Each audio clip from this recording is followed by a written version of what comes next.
You know how it goes. As the years pass, common knowledge slips away faster than you can say, "What's that thingamajig for?" Just think, our grandkids will probably be scratching their heads over the buttons on our old school phones. So it's no wonder that some ancient artifacts have got us all stumped too. Take a look at this funky object. Any guesses on what it is? A musical instrument, a toy, or maybe something out of this world?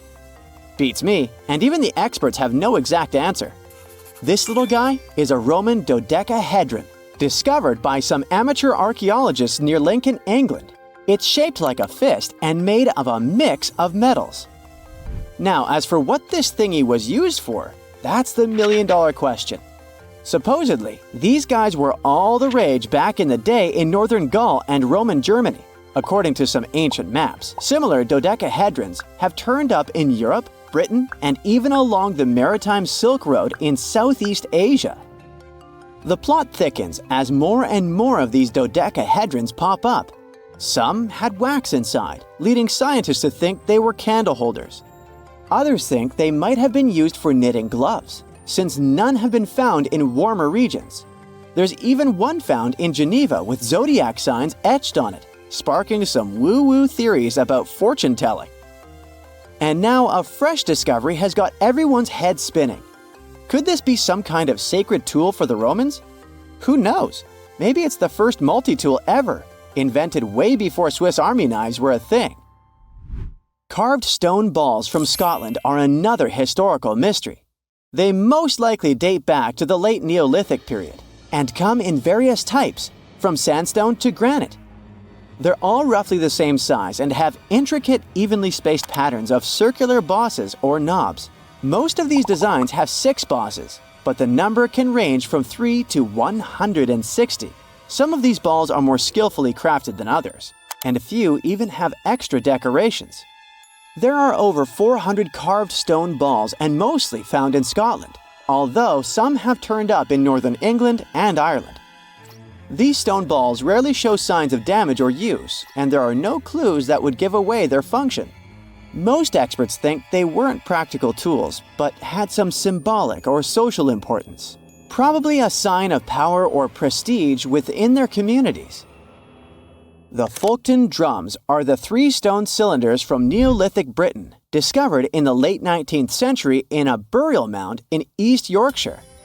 Nothing similar has been found anywhere else in the British Isles from any prehistoric period. Each drum is decorated with unique designs covering the sides and domed tops. The decorations are mostly geometric, arranged in panels with stylized human faces peeking out from 2 of the drums. Recent studies of the artifacts using new technologies show that the designs had been carved and recarved over time. A team of experts also analyzed the composition of the drums, and it turns out that they were made from local chalk. In the late Bronze Age in Europe, long before coins became common, finely crafted metal objects served as portable wealth and symbols of high status. Across Europe, archaeologists have found all sorts of artifacts, from gold adornments worn by elites to large bronze cauldrons used in feasts. Beautifully decorated gold rings discovered in Wales are among these items. They're known as lock rings and may have been used to hold hair. Now they're flattened after spending nearly 3,000 years underground. They used to have cone-shaped openings at each end. They were found at different times, but were likely worn as a pair and buried together in a single hoard. Other Roman artifacts made of the copper alloy were first catalogued as lunate pendants. But during a recent re-examination, experts found that these items were actually small mortar and pestle sets, known as cosmetic grinders. They were used to grind minerals for makeup and were specifically designed for applying liner and shadows to the eyes. They were mistaken for pendants because of suspension loops that allowed them to be carried on a cord. These cosmetic sets from the 1st century of the current era were unique to Britain. They prove the influence of imported cosmetics and beauty trends from the Mediterranean and Roman provinces, including Egypt. The Salsburg cube, also known as the wolf's egg iron, was discovered in the late 19th century in Austria. It doesn't really look like a cube, but is more like a rounded object with two flat sides. Down the middle, it has a groove, and the surface is covered with pits and craters. Workers accidentally found this artifact when they blew apart a piece of coal.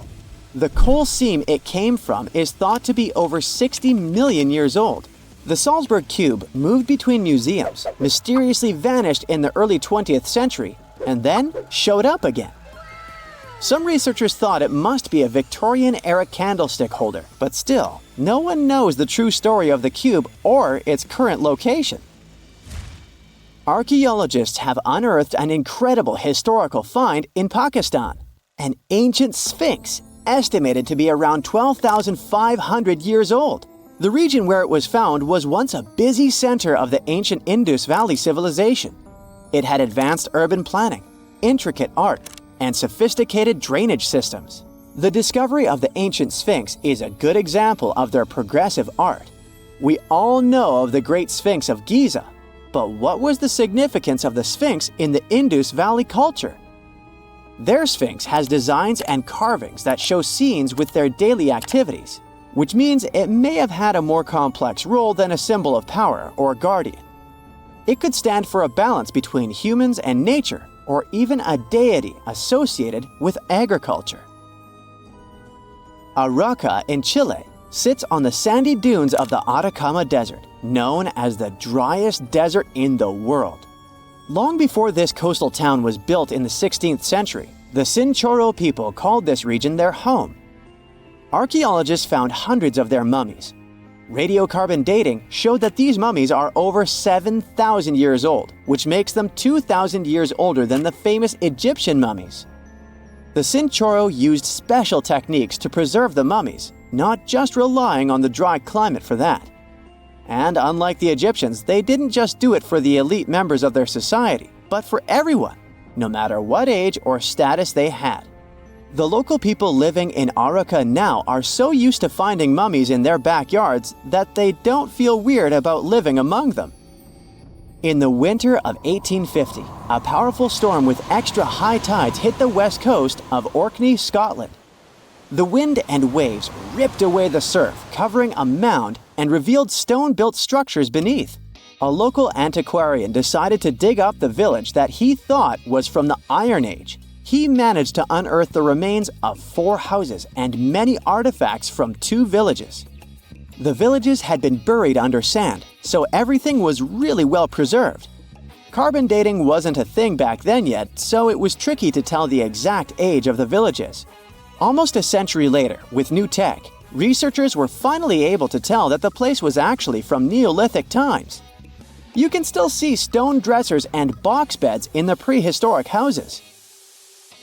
Archaeologists and historians working on the famous Terracotta army think that it might have been inspired by or modeled on ancient Greek sculptures.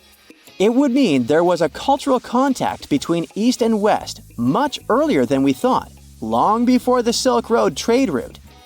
There was probably Western influence in China during the era of its first emperor, who took the throne in 246 before the current era. Before that time, China didn't have a tradition of building life-sized sculptures. Earlier terracotta soldiers were much smaller, less than 10 inches tall. Greek artists might have even been present to train Chinese sculptors. We're in the Caribbean, and these are the Taino people. Scientists have long believed that they were the first inhabitants of the Greater Antilles, and those people were roaming the Isles long before Columbus discovered this place. However, a recent discovery showed that there were some other peoples living there. These guys are called the archaic people, and they are now known for being good at using stone tools. They've used a whole bunch of polished tools, such as hammers, axes, and whatsoever. We still haven't found out how they managed to invent and produce all those tools without special equipment. Scientists are now looking for a sort of necropolis, or a similar archaeological site, to find out more about these people. Another curious settlement was found a couple of years ago, not far away from Florida. This one is pre-Columbian too, but it seems that the dwellers there were more into fashion than crafting using stone tools. The scientists discovered a complex of 37 oyster shell rings. There were many households with these rings, and the locals would produce beads from the shells of marine creatures. By the way, long ago, beads weren't intended only for fashion, but they were also an important social instrument. People would sew them on their clothes to manifest their power or wealth. Sometimes archaeologists manage to discover whole cities. This is exactly what Eleni Korka, an archaeologist from Greece, did. She found the lost city of Tenea back in 2018. It wasn't a lucky coincidence. The whole search took as much as 34 years. By the way, Tenea was even considered a mythical city. The city of Tenea was a Trojan-founded city, and the ancient texts claimed it was incredibly wealthy. Well, seems like the texts were true. The archaeologists found around 200 coins on the site. Some jewelry was found there too. For instance, there was an iron ring with a seal. They also found a gold coin that was supposedly used to pay for a journey to the afterlife. Yeah, back then, people believed that it existed, and they needed to pay for a ticket to get there. The discovered clay, stones, and marble floors help us imagine what their dwellings looked like. And the archaeologists also found some vases there. One of the earliest examples of human-made art is located in the cave of Altamira in northern Spain. The paintings in a Paleolithic cave are so special because they're not monochrome, but have several colors combined. Still, these earliest masterpieces were hidden for a long time. They were only discovered in 1868, and today, this cave is a UNESCO World Heritage Site. Despite how old these paintings are, they're well preserved because they've been well isolated for all this time. Since the gallery was located deep in a cave, it was almost impossible for external climatic influences to ruin these prehistoric masterpieces. We're now in England, 2009. Meet Terry Herbert, a member of the Blockwitch Research and Metal Detecting Club.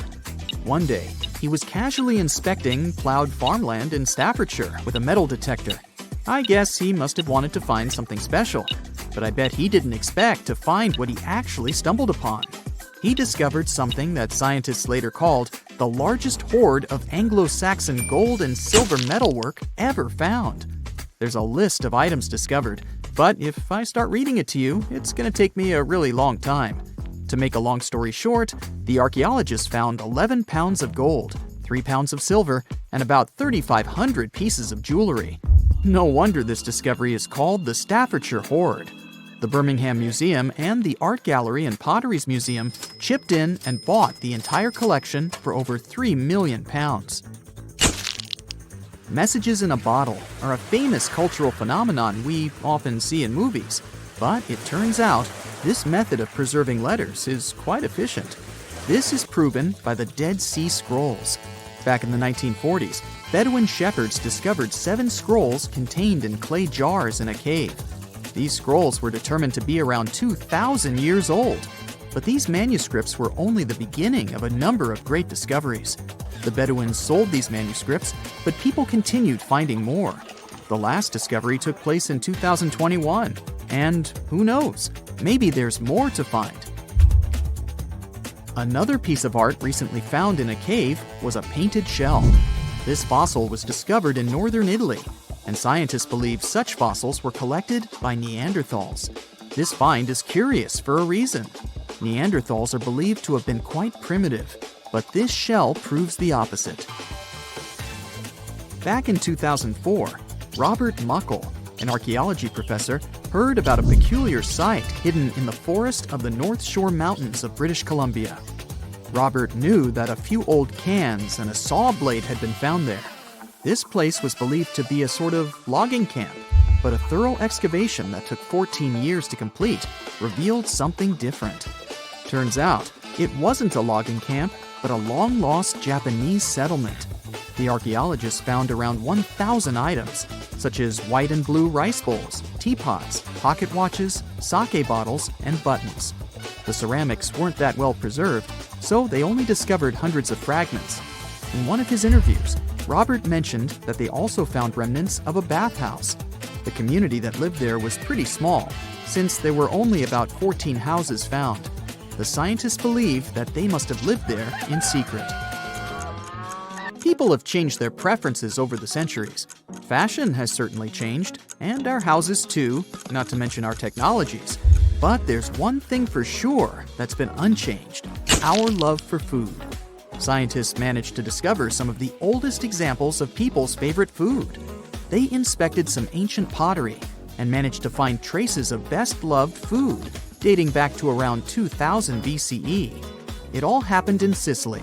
And guess what that food was? No, it wasn't pizza or pasta, but olive oil. And there's more. Researchers from Egypt discovered some lumpy substance in some ancient pottery, which turned out to be cheese. It dates back to the 13th century BCE. I guess it didn't smell nice, since that cheese is estimated to be over 3,000 years old and was bacteria-ridden. Cool fact here, this cheese must have been quite exquisite. After studying it, scientists came to the conclusion that it was cooked with a variety of milks. They claim ancient people used a mixture of cow's milk and sheep or goat's milk. You probably thought, hey, you mentioned olive oil and cheese, but what about bread? Sure, bread is inseparable from almost any culture, and different people have had their own type of bread. And there's scientific proof that bread was one of the first dishes people learned how to cook. A group of archaeologists found some bread that was over 14,000 years old. 14,400 years old to be precise. What's weird is that people back then weren't familiar with agriculture. They were hunters. And technically, this old bread predates the age of agriculture by 4,000 years. Yeah, there's still much to learn about the ancient world. Here comes the, not the sun, and the Beatles song, but here comes the bonus fact. And right, it's about the Beatles. Yeah, I know, they're not exactly new. The band was formed in 1960. But not all of our facts have to be thousands of years old to be cool. Back in 1966, the Beatles did a live performance of their song Paperback Writer on the TV program Top of the Pops. The BBC somehow didn't record the performance, and all the fans were sure it was lost. Nope. Turns out that David Chandler, a fan of the Beatles, recorded the show with his personal camera. It was long forgotten and stored in the attic for many years. The recording was rediscovered in 2019. I guess that's a pretty cool find. The ancient Indian texts mention beautifully decorated chariots or entire palaces called Vimanas that could take off and, in a matter of seconds, fly away as far as space. Some people believe these Vimanas only existed in Indian mythology, but it's also possible that they were based on a real technology that had been lost over the centuries. According to the Vedas, ancient Indian religious texts, there was the elephant Vimana with several engines and many other types named after animals and birds. There was one for local travel, one for visiting different countries, and one for traveling to the moon and various planets. They could develop a great speed. One Vimana had the superpower of invisibility. Another one was shaped like a sphere and was built on the winds produced by Mercury. This Vimana was said to generate an enormous ray like the sun and make noise like the storm's thunder. All the Vimanas were unbreakable and perfect for attacks on foes. Now, to operate a Vimana, you'd need to know a lot of stuff, pretty much like today's airplane pilots. 32 secrets in total. They'd cover the aircraft structure and the secrets of taking off and maneuvering without crashing. That's a good thing. The pilot was also expected to know how to be seen and unseen, how to be hidden, how to be quick, how to manage contractions and expansion, and many other tricks.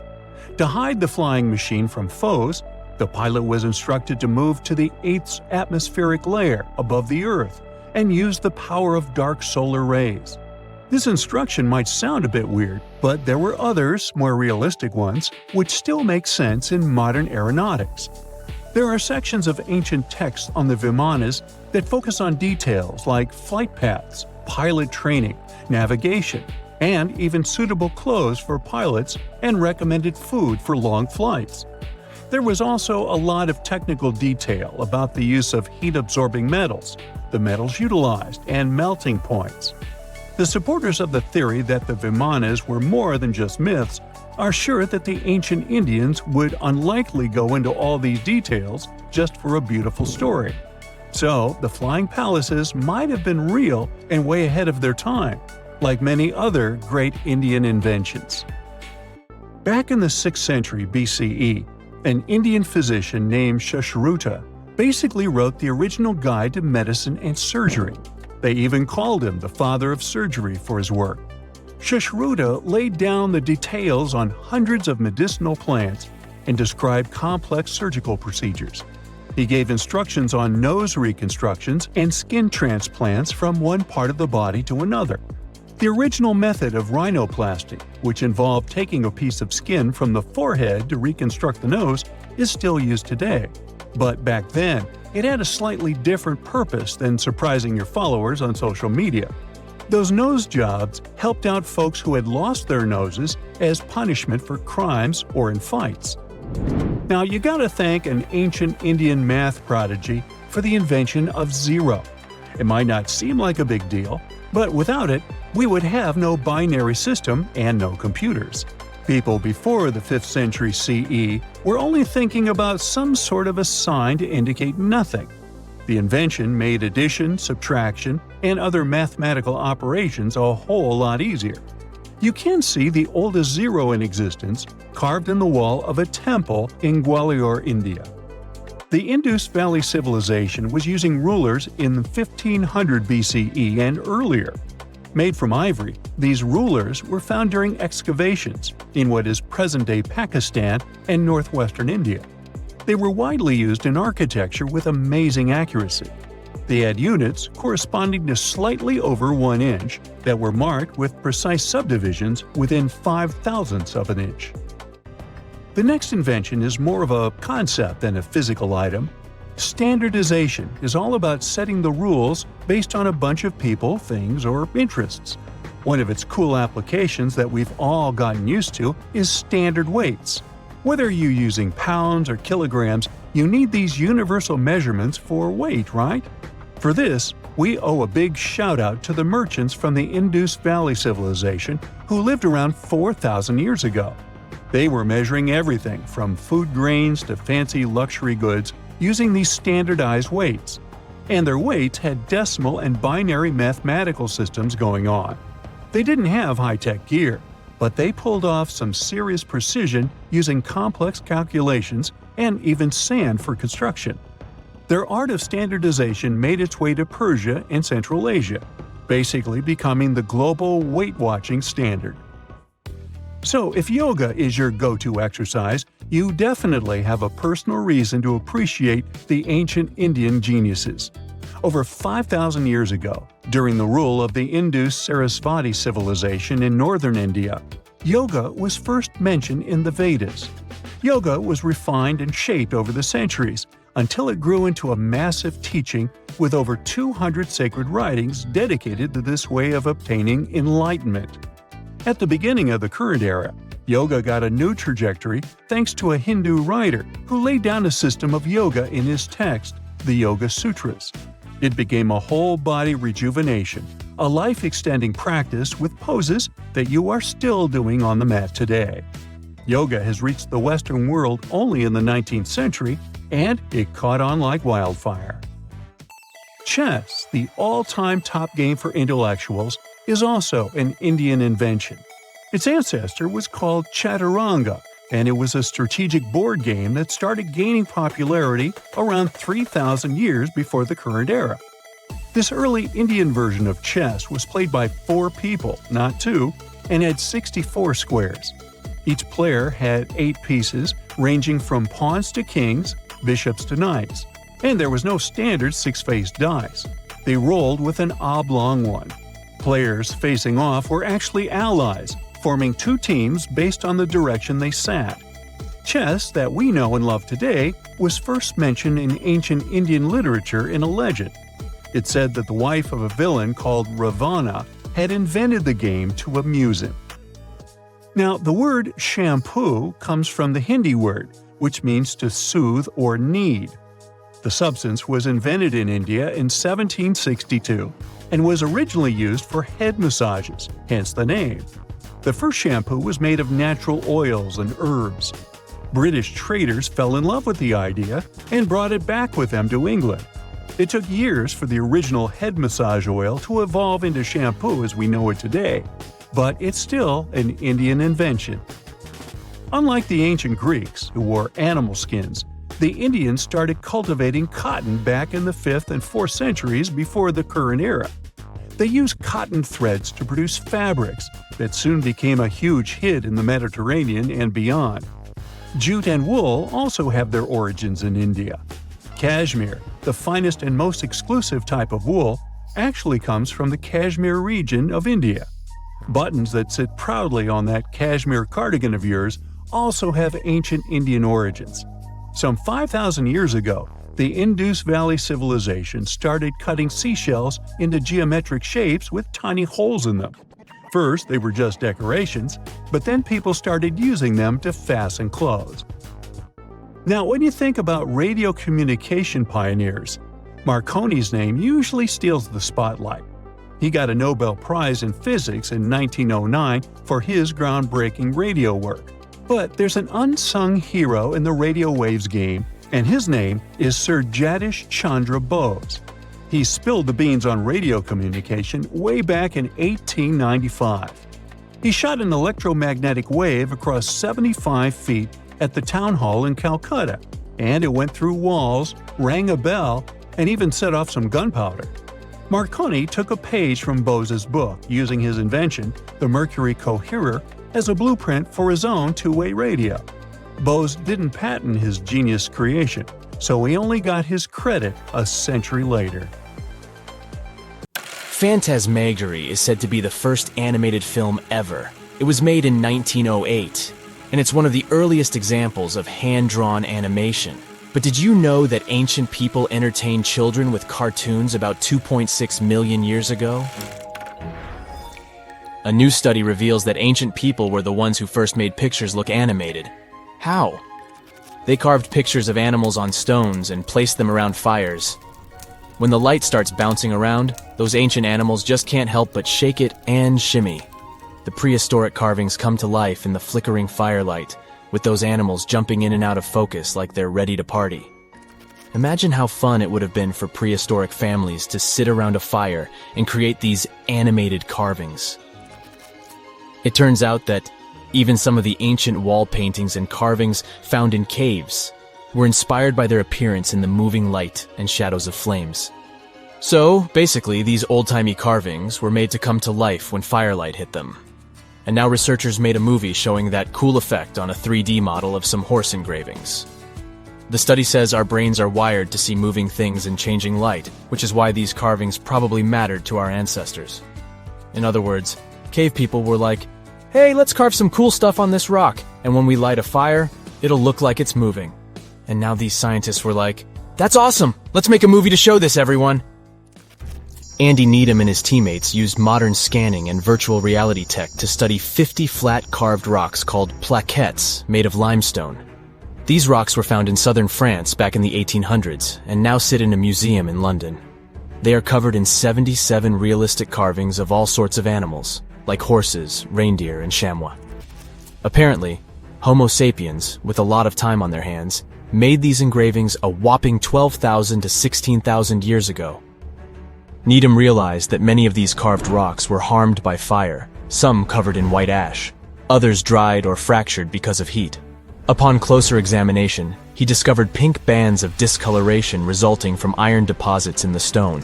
What's more interesting is that the animal engravings were often superimposed on top of each other, sometimes even melded together, or fitted around each other like some kind of prehistoric animal jigsaw puzzle. Rather than tossing out the old and starting anew, the ancient artists took animal body parts to create new hybrids. For instance, one of the rocks depicts both a horse and a wild cattle-like creature known as a bovid.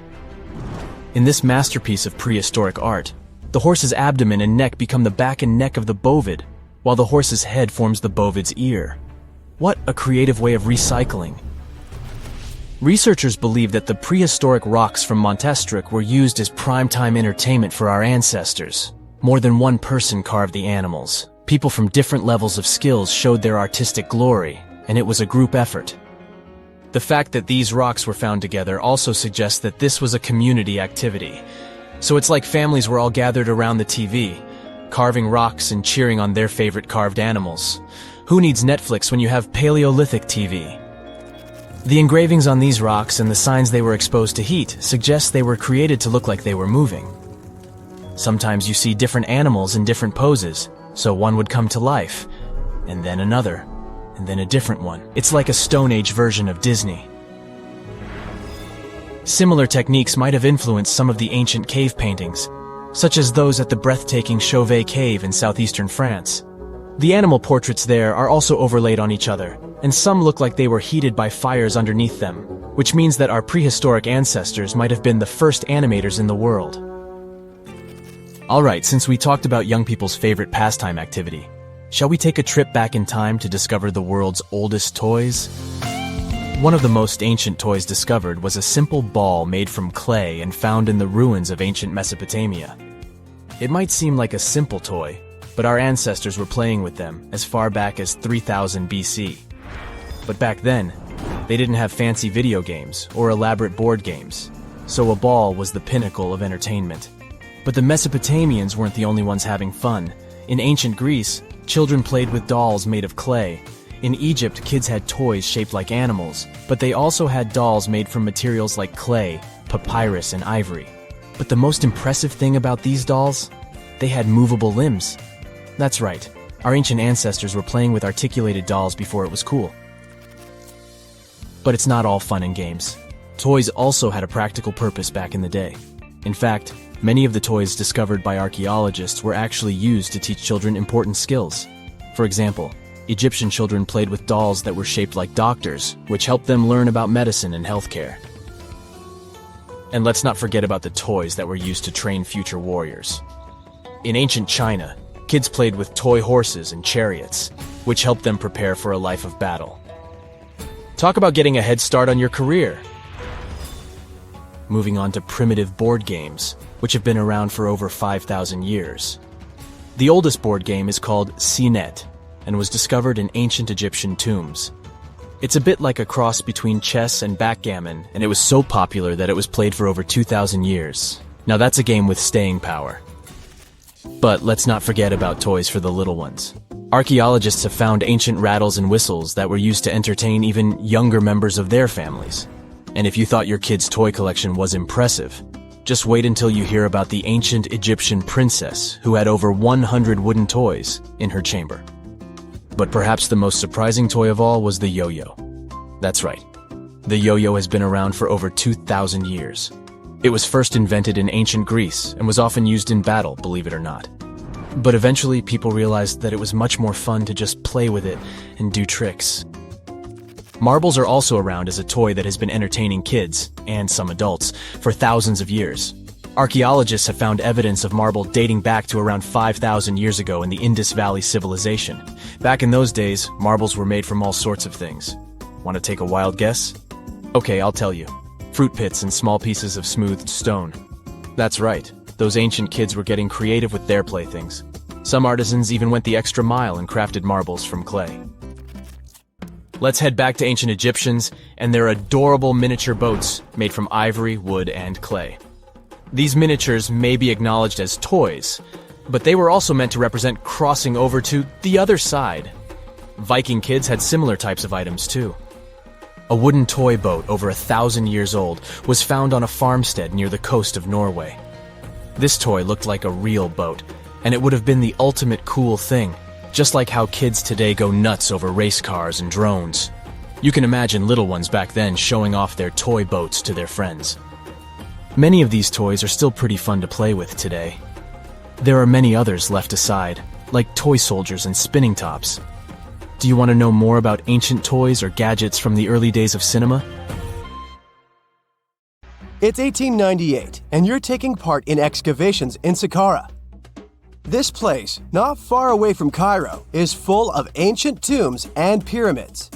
You're in your Indiana Jones mood and hope to find something really phenomenal to become famous. Gold, manuscripts, treasure maps, mummies of famous pharaohs. Wait, A wooden bird? You're really disappointed, as it looks like a regular toy. An old one, but still. Little do you know that years later, someone would propose that your bird was actually an ancient monoplane. So the artifact, nicknamed the Saqqara Bird, is made of a sycamore tree. The birdie has a wingspan of just 7 inches and weighs around 40 grams. A perfect original souvenir from Egypt, I would say. It's over 2,000 years old and looks pretty plain, without any carvings of feathers or other intricate ornaments. It has a beak and eyes though, which makes our find look like a hawk, the emblem of the deity Horus. Its tail is rather unusual as it's squared, looks weirdly upright, and it seems like the sunken part of it was the place for a now missing piece. Humans love solving a good mystery, so there have been several attempts to explain the use of the birdie. First, quite simply, is that it was a ceremonial object. The second idea is that it was a toy for a child from some well-off family. It could have been some sort of boomerang, which was a popular concept in ancient Egypt. Then there was a theory that the bird had been used as a weather vane. But this one has been debunked as the figure doesn't have any holes or markings, except for the one made at the museum in Cairo to fix the exhibit on a stick. So there was no way to hang it in the past. Almost a century after the bird was found, Egyptologist Dr. Khalil Masiha proposed a new theory that it could have been a model of a monoplane. He believed the bird was missing a horizontal tailplane. Otherwise, it had its wings set at a right angle, similar to that of modern planes. It could have worked to generate the aerodynamic lift necessary for flights. Dr. Masiha also claimed that it was common at that time to place miniature models of technological inventions in tombs. So, did the ancient Egyptians really invent the plane in 200 BCE? That would make the Wright brothers, who are considered the inventors of aviation, really upset. They made one of their first flights only in 1903. There's just one way to know for sure, and that is to test the model. But you know, the ancient museum in Cairo would unlikely let one of their cherished exhibits fly around like a toy. That's why glider designer Martin Gregory built a similar model, this time of balsa wood, and concluded that even with the missing tailplane, the plane wasn't much of a flyer. Case solved? Not really. This didn't sound convincing enough to the History Channel, so they invited an aerodynamics expert to build another replica of the bird. He tested it in weather conditions similar to those in Egypt and was impressed with the little plane's abilities. So, if they did invent the prototype of a plane back in the times of pharaohs, it would be a good example of an oupart. That's an out-of-place artifact, an object that's way ahead of its time in terms of technology or history. And the Saqqara Bird isn't the only example of such a revolutionary concept. In 1901, a group of divers retrieved the Antikythera mechanism from an underwater shipwreck near the Greek island of Antikythera. It's been dubbed the world's first analog computer, and it's currently dated around 100 BCE. The bronze mechanism could tell the position of the sun, moon, planets, and stars, as well as the lunar phase, the dates of upcoming solar eclipses, and even the speed at which the moon moves through the sky. No one's sure who used it and how or where it was made, but it's obvious that it's extremely precise and way too advanced for its time. The first flushing toilets in the world were invented in the middle of the 20th century. Just kidding. The ancient Minoans on the Mediterranean island of Crete and the Indus Valley civilization both came up with this brilliant invention at the same time, around 4,000 years ago. The plumbing and sanitation were so well done that no one managed to design anything better until 2,000 years later. One ancient Minoan lavatory was discovered at the Palace of Knossos. It looks like it had a wooden seat set over a tunnel that directed water from a rooftop reservoir to an underground sewer. Other varieties got water from jugs. only the super rich people could afford all this glory. So if you wanted to shop for real estate back then, the flushing toilet would be a telltale sign you were in the rich neighborhood. Automated doors became a cool, seemingly new invention back in 1931. But the technology behind them is actually much older. Think the 1st century CE old. Mathematician and engineer Heron of Alexandria came up with a hydraulic system to open and close temple doors. To bring it into action, you need to light a fire to produce heat. There was a brass pot under the fire, half filled with water. The inventor connected the brass pot to containers that acted as weights. When the fire was burning, the water moved into the containers. They went down and pulled the ropes. It was nothing like a supermarket door that opens in front of you before you even have time to think. Heron's door took hours to open, and there was no way to stop the process. That's why they only opened the doors once a day before people entered the temple, to add some mysticism at the temple during ceremonies. Spooky. Looks like the first ever battery was invented in Baghdad around 2,000 years ago. A German archaeologist found this oval-shaped clay jar in 1938. Scientists are still not sure what purpose it served and who exactly invented it. There is a theory that it was used for electroplating objects with precious metals. When they filled it with a weak acid like vinegar, the battery produced around 1 volt of electricity. Another theory says it was a vessel for sacred scrolls. Would you like to buy contact lenses designed by Leonardo da Vinci himself? In 1508, he invented a glass lens with a funnel on one side. You were supposed to wear it with water inside to improve your vision. Sounds a bit uncomfortable, doesn't it? So, around a century later, French scientist René Descartes decided to improve the idea and make the cornea contact the future lenses. Contacts because they contact your eyes, get it? The glass tube with liquid did help improve vision, but blinking was sadly impossible. 2.5 centuries later, new technologies in the glass industry let scientists design contacts that would fit in the eye and even let the wearer blink. Thanks, guys! Still, those lenses were made of heavy blown glass and didn't let the eye breathe. About 50 years later, contacts became plastic. Lightweight, unbreakable, and scratch-resistant, but still covering the entire eye. And then, in 1948, an English optical technician accidentally sanded down a plastic lens and figured out they'd still be in place even if they covered only the cornea. Imagine you're living in 19th century London and need to send a message to New York. It would have taken about 10 days to get there by ship. So when delivery time went from days to hours in 1858, it was a true sensation. The first message was sent by Queen Victoria herself. It was all made possible thanks to the transatlantic telegraph cable, running under the ocean. Sadly, the new cool invention only lasted a few weeks. It took years to bring it back to life.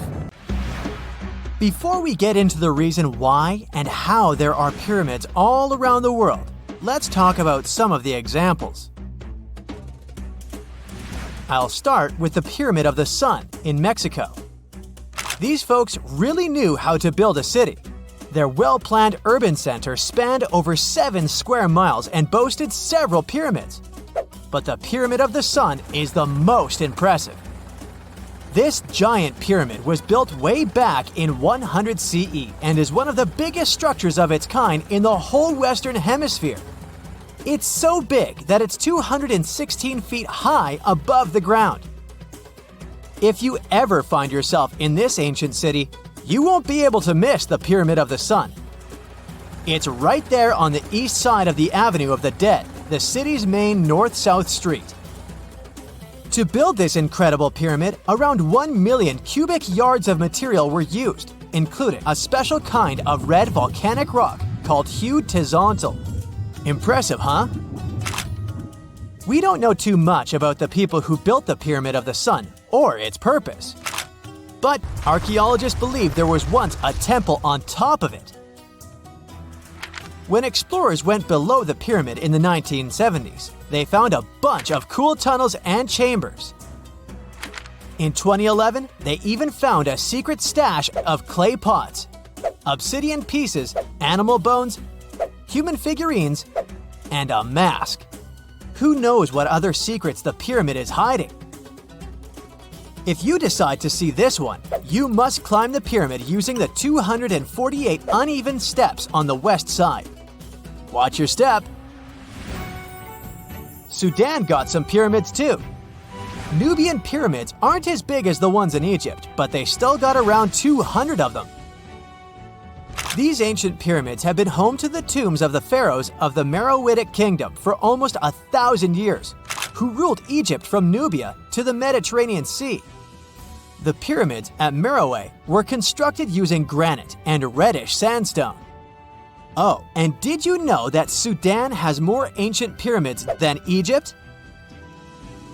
The Kushite pyramids depict the indigenous architecture and burial traditions of Nubia's Napata and Meroe kingdoms, which ancient Egypt influenced.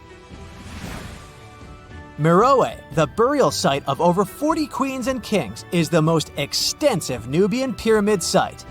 The tomb walls depict mummified royals bedecked in jewelry, their wooden caskets containing bows, quivers of arrows, and other artifacts pointing to the Meroitic relationship and trade with Egyptian and Greek civilizations. So if you're looking for some ancient tombs to explore, you may consider skipping the crowds in Egypt and heading on down to Sudan. Let's fly to Iraq to see some more pyramids. Ziggurats have fancy receding layers and tiered temples.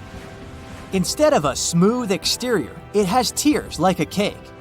Perfect for all the important work and rituals that went on inside. You can find these towering structures scattered throughout Iraq and Iran, and they're a real testament to the power and skills of the people who built them. One of the biggest and most impressive ziggurats is the ziggurat at Ur. It's basically a giant rectangular pyramid that stands a whopping 70 to 100 feet tall, with 3 levels of terraces and a temple on top. Can you imagine how many baked bricks it took to build that thing? Try 720,000 for just the lower portion. This particular ziggurat was built for Sumerian king Ur-Nammu. Similar to other ones, this pyramid has been around for thousands of years, so it got a little rough around the edges. Thankfully, the Babylonian king Nebuchadnezzar II and some archaeologists came to the rescue in the 6th and 20th centuries respectively. And now, you can find this near Talil Air Base.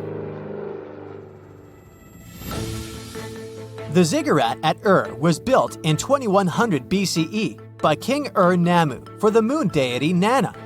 It was the tallest building in the city, and you could see it from miles around. It was like the medieval cathedral spire of its day. People would come here to bring their agricultural surplus and get their food allotments and seek spiritual nourishment. Sadly, the Nana temple at the top of the ziggurat didn't survive, but we do have some blue glazed bricks that may have been part of its decoration. The lower parts of the ziggurat are pretty amazing though. The architects even included holes in the temple's baked exterior to let the water evaporate from its core. Since we explored some of the pyramids on our planet, let's take a broader perspective. They can be found in many parts of the world. Egypt has over 100 pyramids, double that number in Sudan, and dozens of others are scattered in the Middle East and China. The Americas have the most pyramids in total, with more pyramids than the rest of the world combined.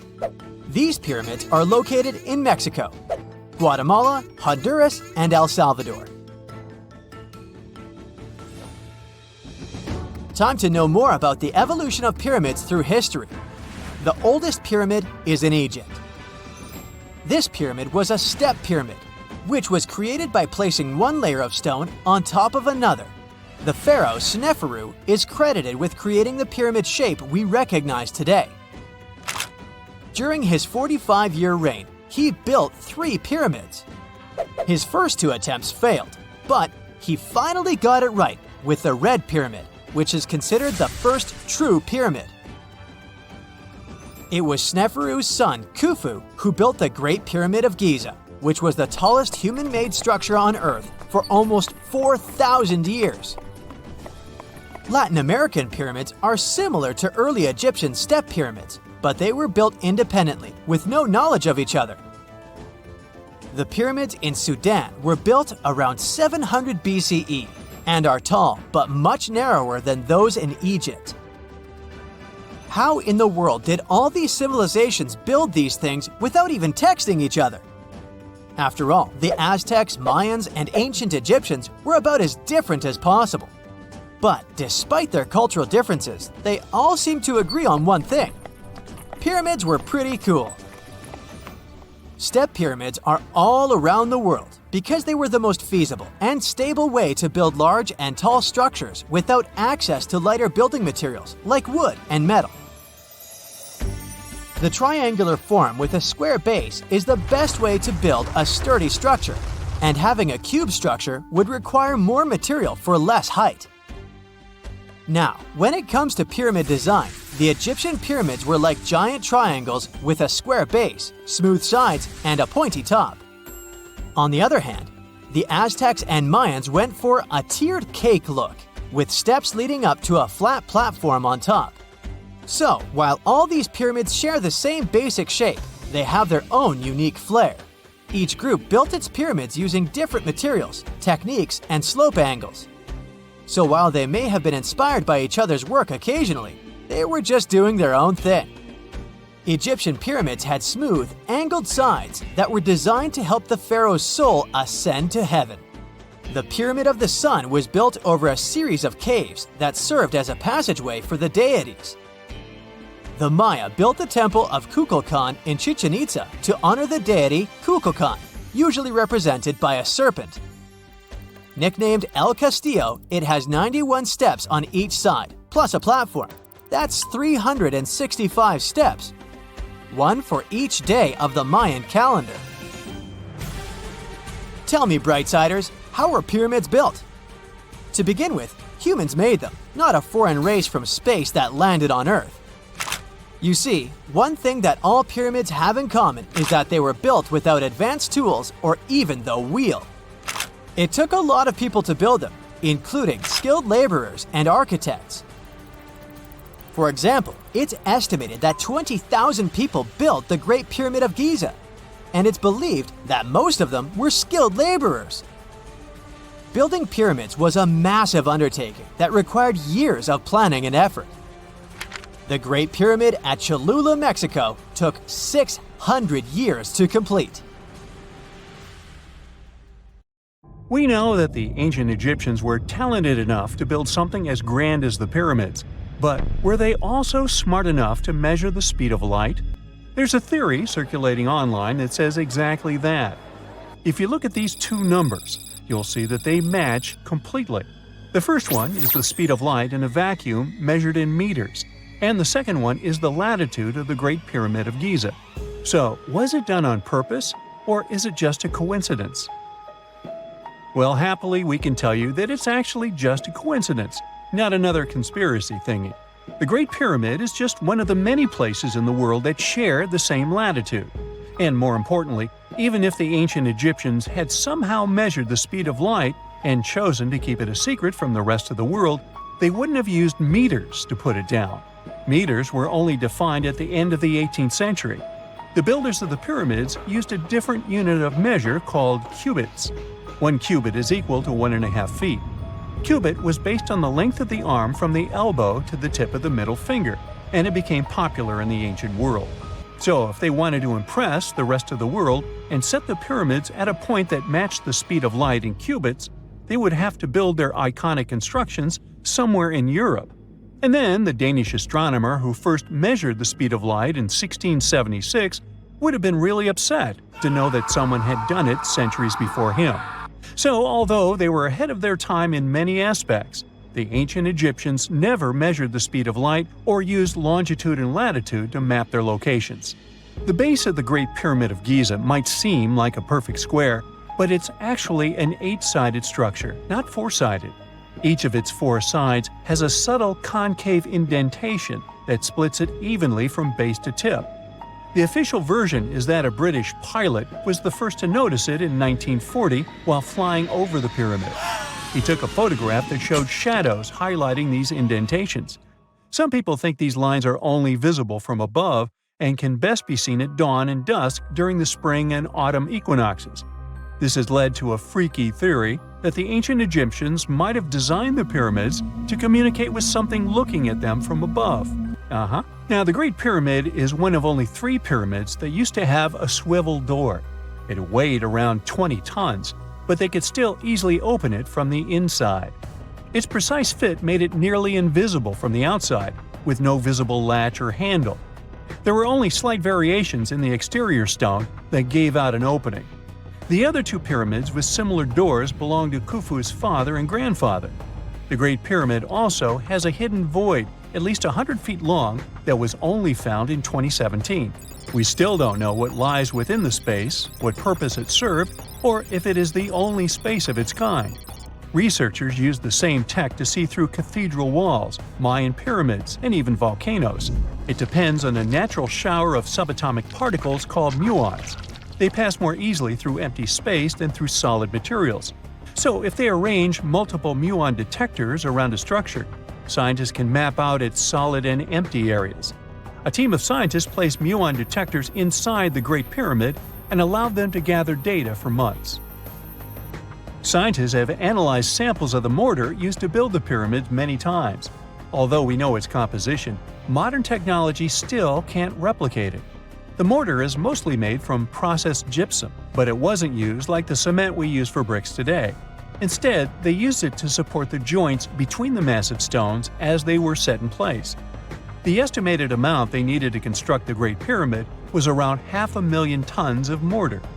The gypsum mortar is stronger than the stones themselves and has held up for thousands of years.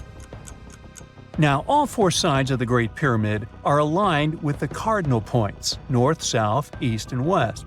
According to geologist and engineer Glenn Dash, the alignment is accurate to within 4 minutes of arc, or 1/15th of a degree. The architects managed to achieve this without modern tools like drones, blueprints, or computers. Many researchers try to explain this construction miracle.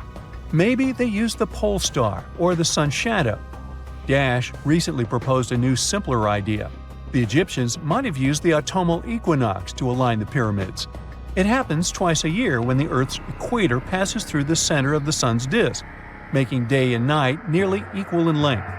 To test his theory, Dash conducted an experiment on the 22nd of September 2016, the first day of the fall equinox. He used a special rod the Egyptians had to cast a shadow and tracked its tip at regular intervals, forming a smooth curve. By connecting 2 points of the curve with a taut string, he created an almost perfect east-west line. Dash noted that on the equinox, the shadow's tip runs in a straight line, nearly perfectly east-west, and with a slight counterclockwise error. There's a similar error in the pyramids. Although his experiment was conducted in Connecticut, Dash believes that the same method would work in Egypt. All the ancient Egyptians needed was a clear, sunny day. They could determine the fall equinox by counting 91 days from the summer solstice. But they left us few clues, and no engineering documents or architectural plans have been found that explain their methods. So they might have mapped shadows, but it's not definite. Now, scientists have long wondered how heavy stone blocks were carried to the pyramid sites, and they might finally have an answer. A research team from the University of North Carolina, Wilmington, has discovered that 31 pyramids are likely to have been built along a long-lost ancient branch of the River Nile. It's now hidden under desert and farmland. For many years, archaeologists have thought that ancient Egyptians must have used a nearby waterway to transport materials, equipment, people, and whatever else they needed to build the pyramids on the river. But up until now, they weren't certain of the location, shape, size, or proximity of this waterway to the site of the pyramids. The group of researchers used radar satellite imagery, historical maps, geophysical surveys, and sediment coring to map the river branch. They believe it was buried by a major drought and sandstorms thousands of years ago. The team managed to go below the sand surface and get images of some hidden features thanks to radar technology. They found hidden rivers and ancient structures running at the foothills of where most of the ancient Egyptian pyramids lie. The discovery of this extinct river branch helps explain the high pyramid density between Giza and Lisht, in what is now an inhospitable area of the Sahara Desert. Now, Egypt isn't the only country with the most pyramids in the world. The champion's title here goes to its southern neighbor, Sudan. It has between 200 and 255 pyramids, compared to Egypt's measly 138. They were built by members of the Kingdom of Kush, an ancient civilization that ruled the lands along the Nile River many years ago. They started erecting pyramids around 500 years after the Egyptians had stopped doing it. Their pyramids are much smaller than the Egyptian ones, but were built for the same purposes. Archaeologists are still working to find out how the pyramids in the Sudan were built, how long it took to complete them, and what happened to their society. Have you heard of Gobeckli Tepe? It's an ancient site in Turkey that literally made historians rewrite history books. Over 11,000 years ago, a group of prehistoric humans crafted an enigmatic masterpiece that's even older than Stonehenge.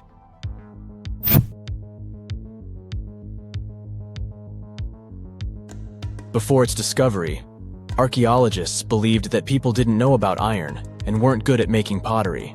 They were sure that settled life only emerged with the need for agriculture. But Gobeckli Tepe changed this belief.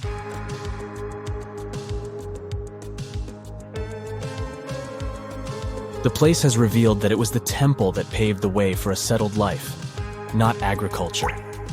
Until this discovery, researchers believed that farming was the catalyst for sedentary living.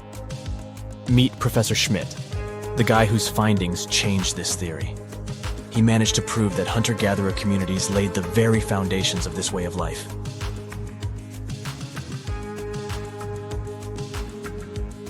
Back in the 1960s, other archaeologists visited the area, but they totally missed the mark. While surveying the region, they stumbled upon a hill with scattered limestone slabs and concluded it was just an old burial ground from medieval times. Little did they know that there was so much more to uncover.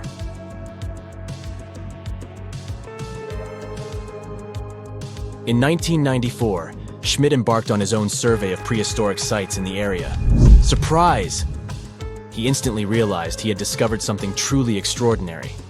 Unlike the nearby flat and barren plateaus, Gobeckli Tepe had a gently rounded top, rising 50 feet above the surrounding landscape. Funny enough, the translation of this place's name is Potbelly Hill. Schmidt was sure only humans could have made something like this.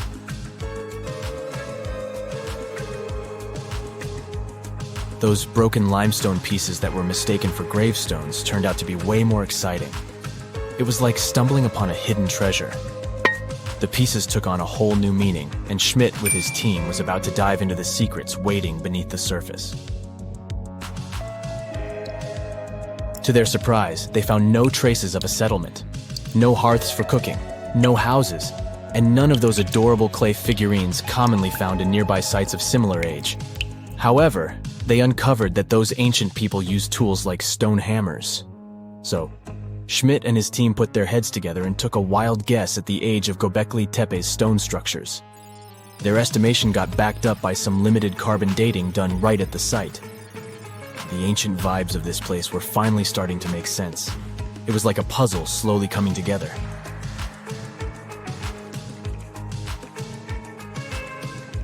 You may think that back then, people didn't have special tools to create something as cool as Gobeckli Tepe. Not true. Turns out, these prehistoric folks used flint tools instead of fancy metal chisels. They were also skilled at chipping away softer limestone and crafting pillars right on the spot. Afterward, they carried the pillars a short distance to the summit and placed them upright. Once the stone rings were complete, they covered them with layers of dirt. Over time, they added new rings, and voila! You've got a cool hill to impress people in the future.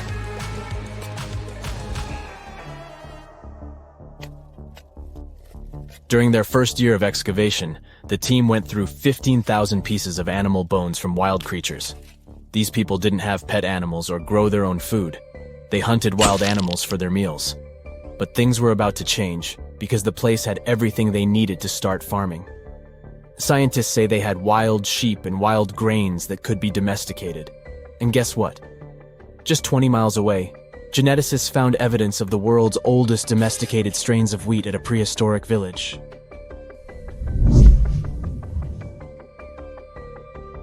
These amazing findings have completely changed how we view civilization.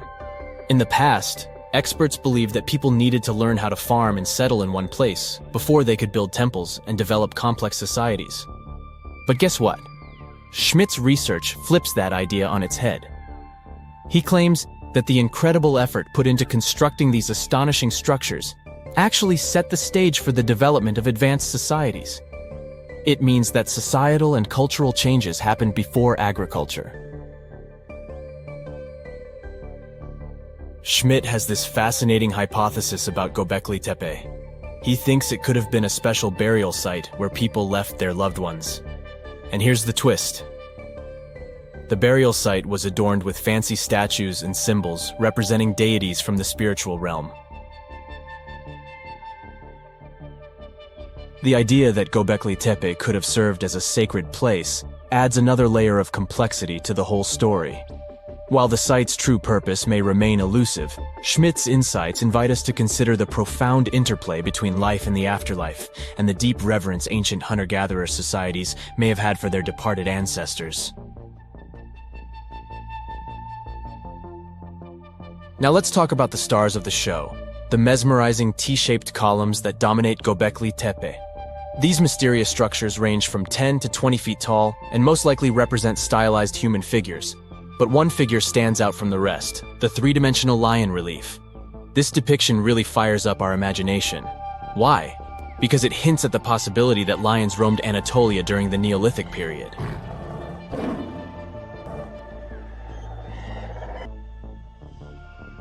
These standing stones are arranged in circles and placed in rectangular pits. Each circle has a similar setup. Two big T-shaped pillars in the center, surrounded by slightly smaller ones facing inward. Talk about a stylish arrangement. These towering pillars reach a whopping 16 feet and weigh between 7 and 10 tons. Some pillars are plain and simple, while others are like works of art with intricate carvings. Foxes, scorpions, and vultures come to life, crawling and twisting on the pillars' sides. But it's not just animals depicted on these stones. Some pillars have abstract shapes representing humans, and even small carvings of clothing items. Some of them even have belts. Now, there's one pillar that stands out from the rest like a rock star. This super old stone pillar suggests that a comet crashed into Earth. It happened during a chilly period that lasted about 1,000 years. Previous studies examining Greenland ice cores hinted at this comet theory, but now the carvings at Gobeckli Tepe prove it right.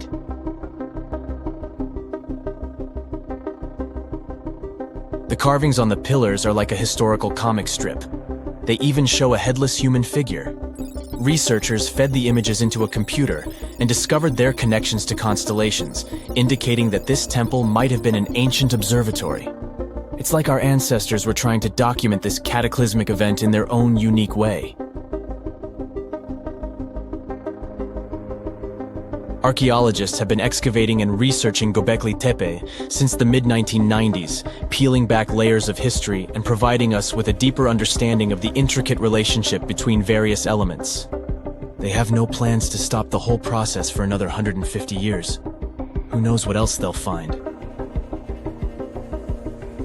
You see, Gobeckli Tepe has been labeled purely as a ritual site with no signs of domestic activities. We were led to believe that the absence of water meant it couldn't support semi-sedentary communities. But scientists believe it's time to shake things up and approach Gobeckli Tepe with fresh eyes. It's time to question what we believed before and use new evidence and different ways of thinking. Like, there might have been a group of people living in the area who didn't stay in one place all the time. They moved around a bit but still had their own civilization, living in the area semi-sedentarily. Gobeckli Tepe is not just home to a single temple, but an astounding collection of over 20 ancient structures. As archaeologists delve into the depths of this wonder, they are unraveling its unique layout, featuring two prominent focal points at the heart of each establishment, complemented by smaller structures and dividing walls. What's even crazier is that in this area, there are over 200 obelisks, which are narrow tapering monuments. How do you imagine ancient megaliths? Perhaps Stonehenge in England or the Great Pyramid of Giza in Egypt come to mind. They've become household names. Millions of people visit these sites every year. But thousands of miles away from such tourist hotspots, there is a mystery. Ruins of a city that is several hundred years old. And it doesn't sit in a desert or on a grassy plain. Its former inhabitants constructed it on a coral reef in the middle of the Pacific. The tiny island nation of Micronesia lies between Hawaii and the Philippines.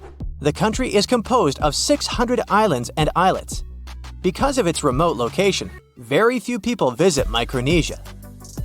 The little tourists they have mostly come to go scuba diving in its azure waters. They often miss the opportunity to visit the only ancient city that stands on a coral reef, Nan Madal. Its home island is slightly smaller in size than New York City. Its ruins are made of heavy stone columns. There are walls and platforms, but one thing is missing: art. There are no ancient carvings to help archaeologists determine how ancient islanders constructed the site. Still, an international team of researchers was able to date Nan Madal. They presume that the history of the city goes back to the very end of the 12th century. For reference, these were the High Middle Ages in Europe, right around the time Richard I became the first king of England. In the Caroline archipelago where the island sits, this was the time when a powerful dynasty reigned over the island nation. Its chiefs ruled for 1,000 years and unified the islanders. This enabled them to construct something as imposing as Nan Madal.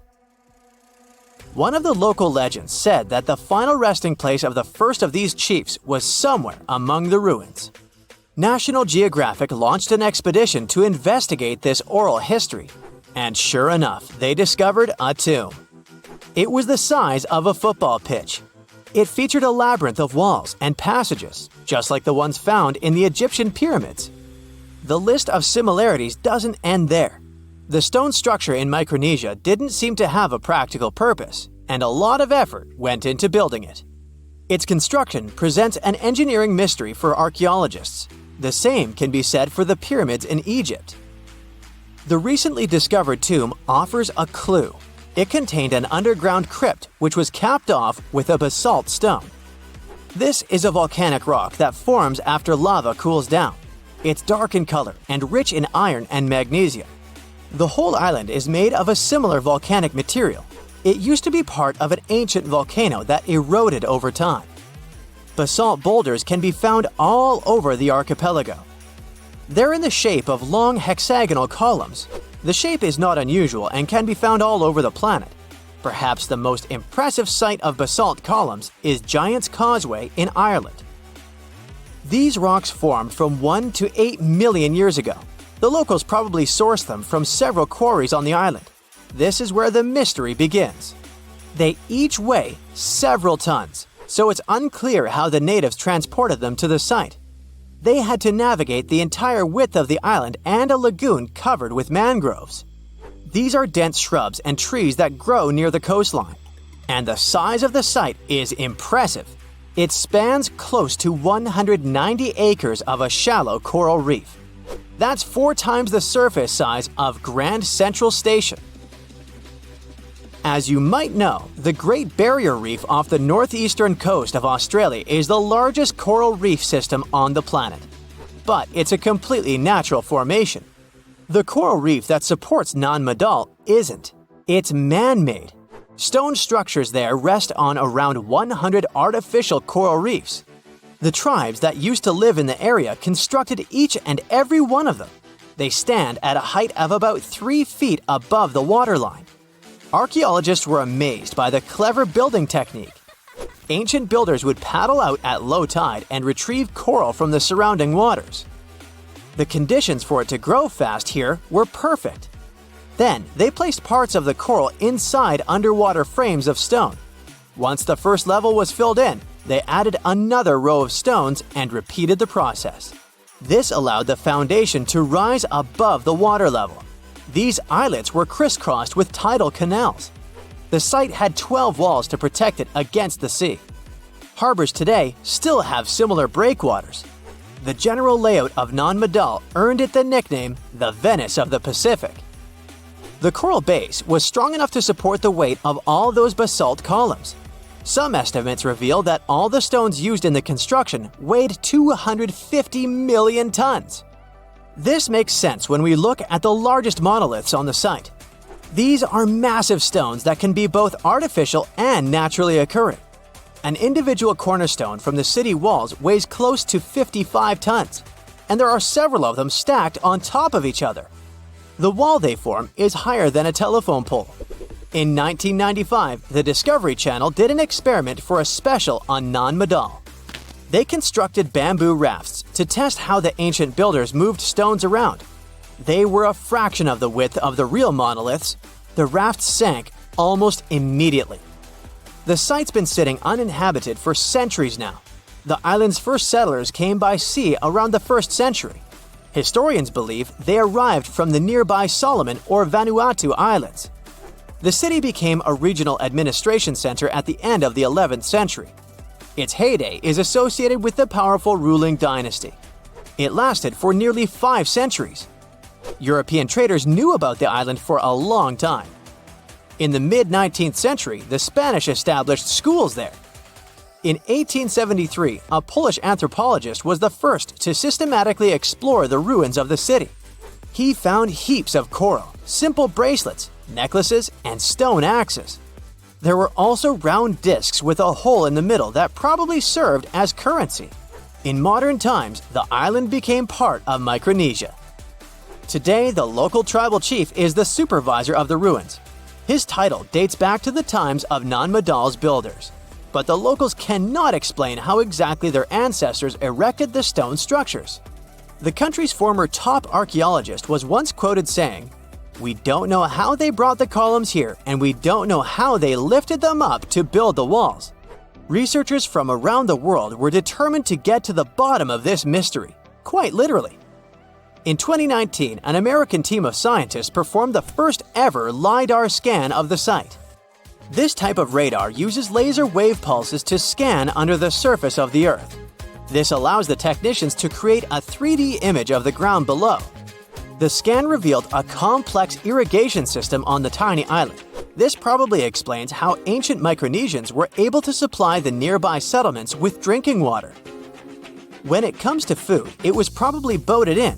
According to the local population, historians estimate that at the time of the city's construction, 20 to 30,000 people lived on the island.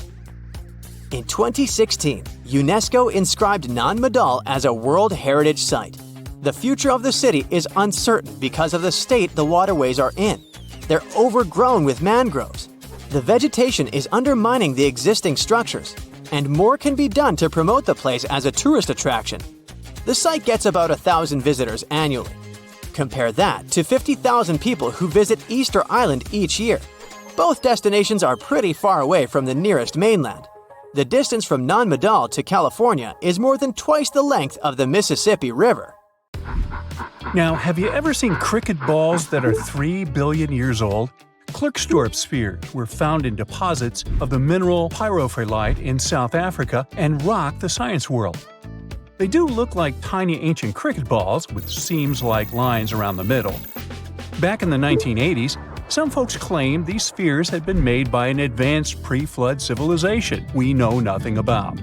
One museum curator shared stories about how they rotated on their own in a display case. There was also a TV show that invited a psychic who declared the spheres were pieces of an ancient spaceship. But according to geologists, these spheres are actually pretty common concretions or spherical objects formed by different minerals than the surrounding rock. The seam-like lines are just imprints from the host rock's layers building up over time. The Klerksdorp spheres come in different shapes, from noticeably flattened spheres to distinct discs. As for that episode when one of these spheres spun on its own, the curator of the Klerksdorp Museum cleared that up too. He said that when he put one sphere on its glass shelf when a journalist came to visit, the sphere naturally rotated a bit because it's round. The area where the museum is located often experiences earth tremors from gold mining activities nearby. The oldest known human-like footprints could be 6 million years old. They were found on the Greek island of Crete in 2002. If the number is correct, it would mean that early human ancestors may have migrated between Europe and Africa much earlier than we previously thought. This doesn't mean Africa is not the cradle of humankind, though. It could just prove that early human ancestors moved back and forth between continents.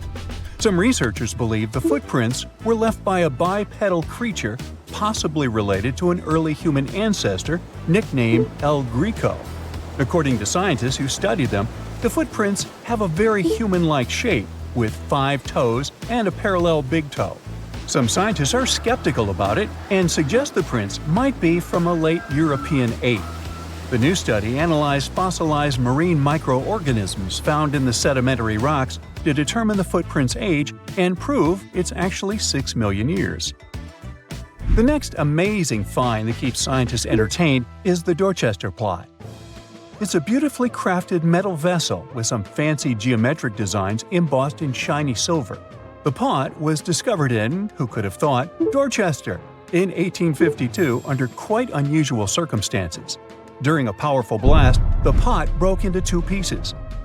Scientists believe it was originally embedded within a rock or boulder known as pudding stone.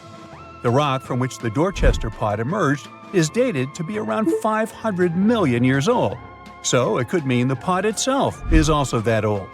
The current and less exciting theory suggests that the Dorchester pot is a Victorian-era candlestick holder. Such things were really trending back then, so it's not a surprise to find such fancy household item from that time. The Dorchester pot falls into the category of ooparts, or out-of-place artifacts. Those are objects that seem too advanced for the time period they're supposedly from.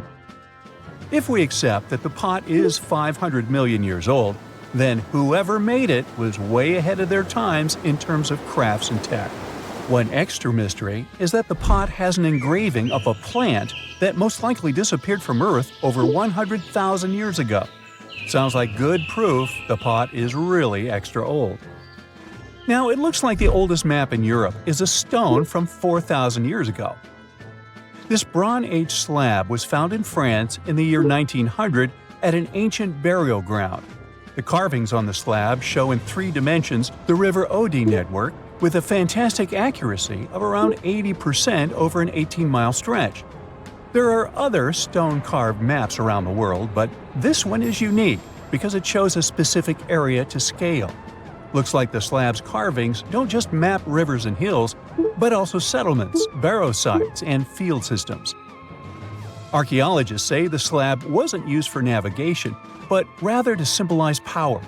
The detailed markings on the slab might have served to illustrate the domain of a local ruler, possibly a prince or king, to show their control over the territory. When the ruler lost power, the slab was likely repurposed as part of a burial vault.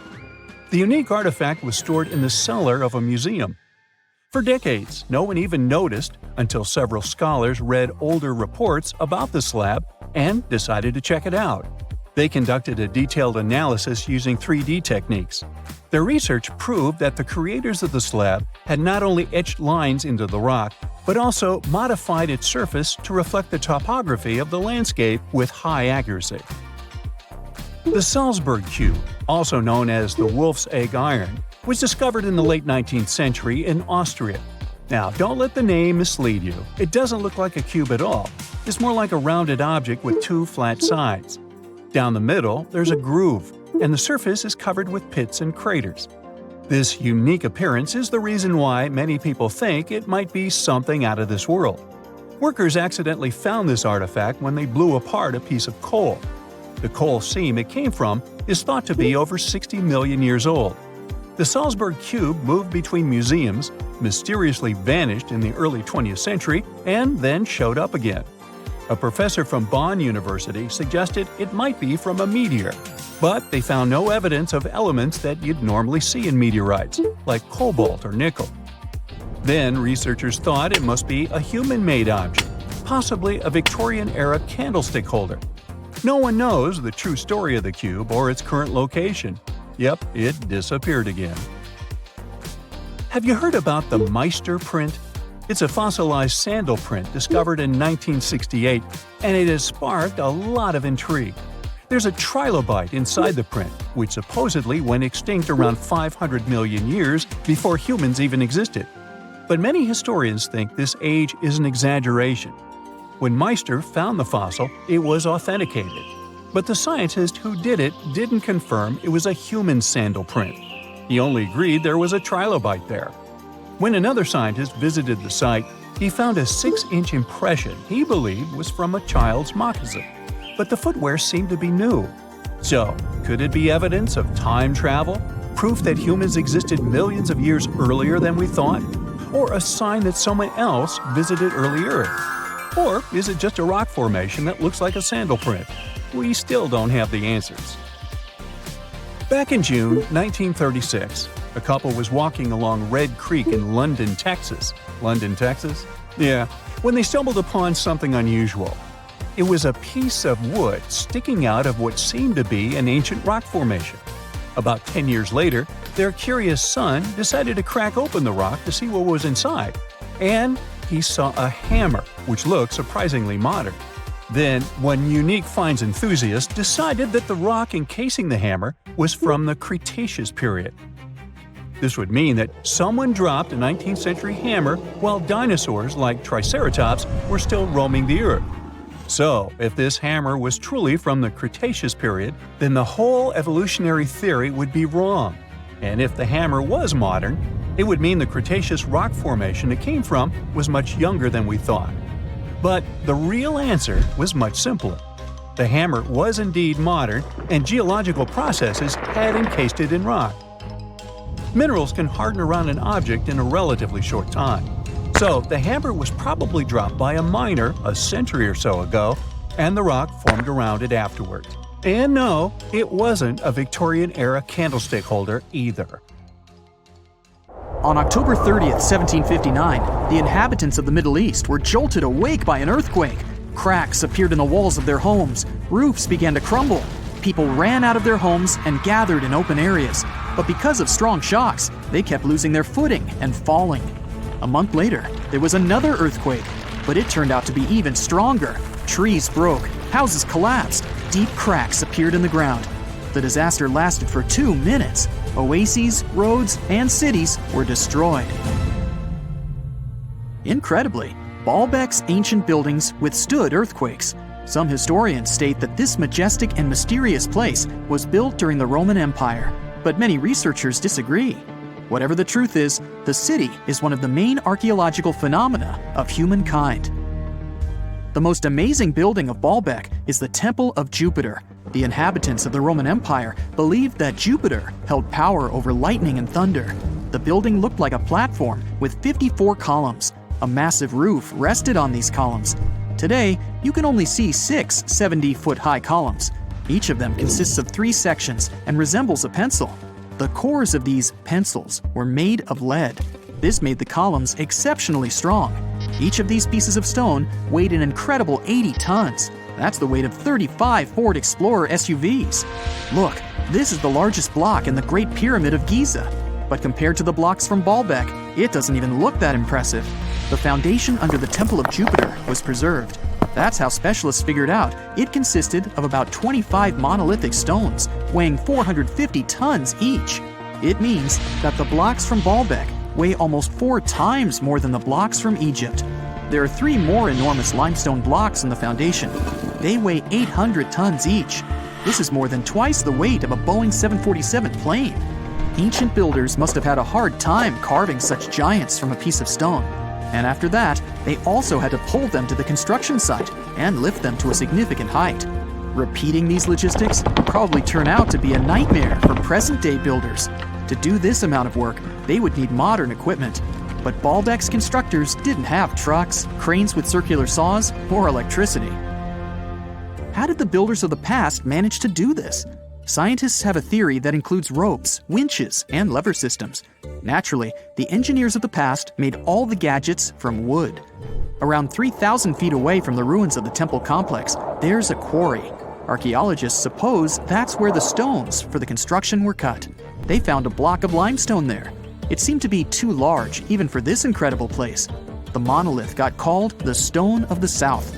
It was 65 feet long and 13 feet wide. The ancient builders didn't have time to completely separate it from its mother rock.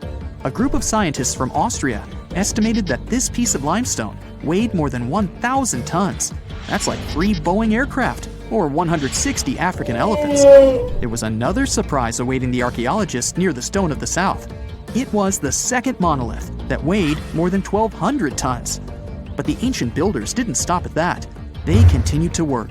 In 2014, in the same quarry, German archaeologists unearthed a block that weighed 1,650 tons. No one has figured out yet why people of the past needed a piece of stone that weighed as much as 125 school buses. It's also unclear how they were going to move this giant and why they didn't finish the job. In any case, this third monolith is the largest processed piece of stone in human history. There are more questions than answers.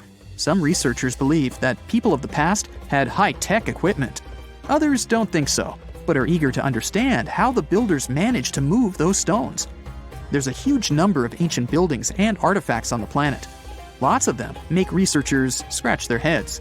Near the Pyramid of Djoser in Egypt, archaeologists have found a network of tunnels. This place is called Serapeum. It contains 24 sarcophagi weighing from 70 to 100 tons. The giant boxes are carved from a single piece of granite and covered with heavy lids. The sarcophagi are perfectly symmetrical. To the touch, their walls are as smooth as glass. Even with the current level of technology, this is very difficult to do. But the ancient Egyptians managed this feat. The Lycurgus cup is a priceless artifact and example of ancient nanotechnology. It's made of glass that can change its color. If you put a source of light in front of the cup, it turns green. If the light is behind the goblet, it becomes deep red. In this case, the figure of Greek king Lycurgus turns pale purple. Scientists understood how this color change worked only at the end of the 20th century. Through microscopes, they saw nanoparticles of silver, gold, and copper. They had been added to the glass matrix. Thanks to this, you can observe a color change called dichroism. Interestingly, the gold and silver were grounded into a fine dust. It's almost impossible to do this by accident. Most likely, the ancient experts knew for sure what they were doing. Bolivia has a curious place called Puma Punku. It looks as if an ancient giant played there with an enormous construction set. And after the game, they forgot to put the pieces back into the box. But there are no giants, and the huge stone blocks were carved by ancient builders over 1,500 years ago. Some of the rocks weigh 100 tons. The blocks were brought to an altitude of almost 13,000 feet above sea level from the quarry 60 miles away from the construction site. There's no forest in that area.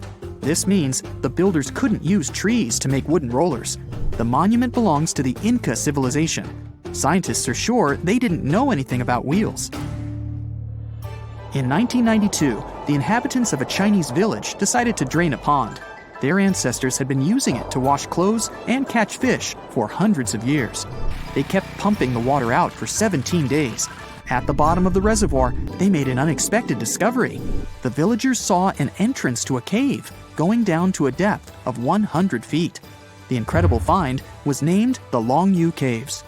Unknown builders carved out 320,000 square feet of galleries. There are separate rooms, bridges, pools, and columns that support the ceiling. The walls of the cave are covered with strange carved lines and patterns. Scientists haven't found any information about who built the caves and why they did it.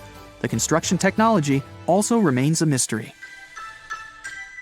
Antonio Stradivari lived in Italy in the 18th century. He created musical instruments. More than 600 of his works have survived to this day. 500 of them are violins. One of the instruments was sold at auction for $16 million. The violins made by this master sound clear and deep. Researchers can't understand why Stradivarius instruments produce such unique sounds. Perhaps it's all about the varnish the master used to cover the violins. The answer may also lie in the wood the instruments are made of. In those days, Europe had a cold climate. Because of this, the wood became denser, and the instruments made of it sounded especially pleasing to the ear. In the Indian city of Delhi, there's a 23-foot-high pole. It weighs 6.5 tons and is made of 98% wrought iron. The 1,600-year-old pillar has no signs of rust or decay. Scientists believe that the monument is so well preserved thanks to the dry weather and the chemical composition of the metal. It might be resistant to corrosion. And still, researchers don't know how the blacksmiths managed to make an iron pillar that's not afraid of rust. It seems like a tough feat, even for modern metallurgists. The Al-Nasla rock is divided into two parts by a perfectly straight slit. Each boulder stands on a small pedestal.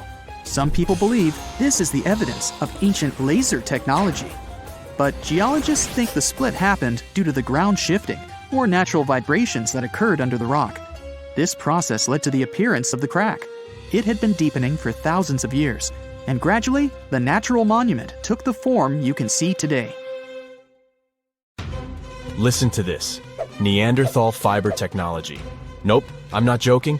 The concept is real. In 2020, a team of scientists published a paper that redefined the way we saw our closest ancestors. A find in France changed archaeology forever, and it wasn't the first time something like this had happened.